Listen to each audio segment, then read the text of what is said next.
We saw earlier that heat always flows from something hotter to something colder. There are different ways that this happens. An experiment shows one way that heat is transferred from one place to another. Here, a student puts some wax on the heads of 3 tacks. He then sticks the tacks so that they are spaced evenly apart along a steel rod. A Bunsen burner then heats the end of the rod. In a few minutes, the heat from the burner is transferred from one end of the rod to the other. The wax melts and the tacks fall off, one after the other. But how does this happen? The steel rod is a solid. The molecules that make up the end of the rod vibrate more quickly when heated, but the molecules can't move from one end of the rod to the other. Pool provides a hint about what happens with the molecules of the rod. When someone makes a shot, energy is transferred from the player's arm to the white cue ball. When the cue ball hits a second ball, it transfers its energy to the other ball. Often, the cue ball hits one ball that in turn transfers energy to still another ball.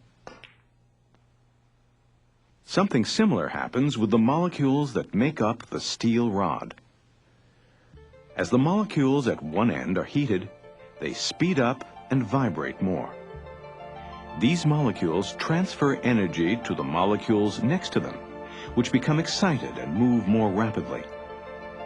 These molecules, in turn, excite the molecules next to them, and so on. In this way, heat energy is passed on from molecule to molecule, the whole length of the rod. This type of transfer of heat is called conduction.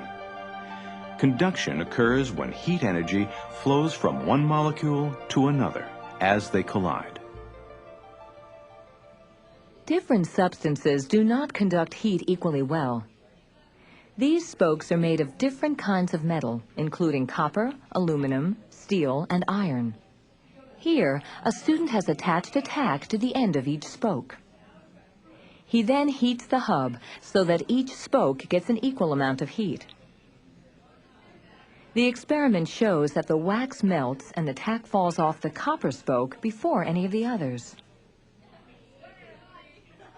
The next tack to fall is from the aluminum spoke, because aluminum is a better conductor than any of the other metals except for copper. In general, metals like copper, aluminum, and steel are all good conductors. Here, heat from the burner is easily conducted by the metal pot to the sauce. However, some other substances like wood are not good conductors. Many pots have wooden handles because wood does not conduct heat well from the pot to one's hand. Poor conductors like wood are known as insulators. Plastic is also an insulator. This plastic cup helps keep tea warm because the heat from the tea doesn't conduct easily through the plastic to the colder air around the cup. Here is a question to think about or discuss. How do materials that are good insulators cut down on the amount of energy it takes to heat a home? You may stop the video now.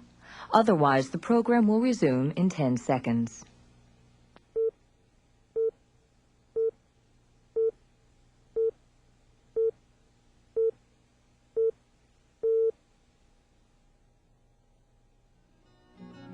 Insulators are used to help conserve heat in houses and save energy.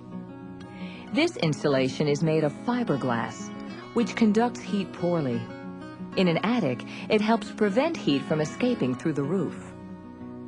Certain kinds of windows also help conserve heat. This cutaway model shows how some windows have a layer of air between 2 layers of glass. Air and other gases are poor conductors. The molecules that make up a gas are far apart, making it hard to transfer energy from one molecule to another.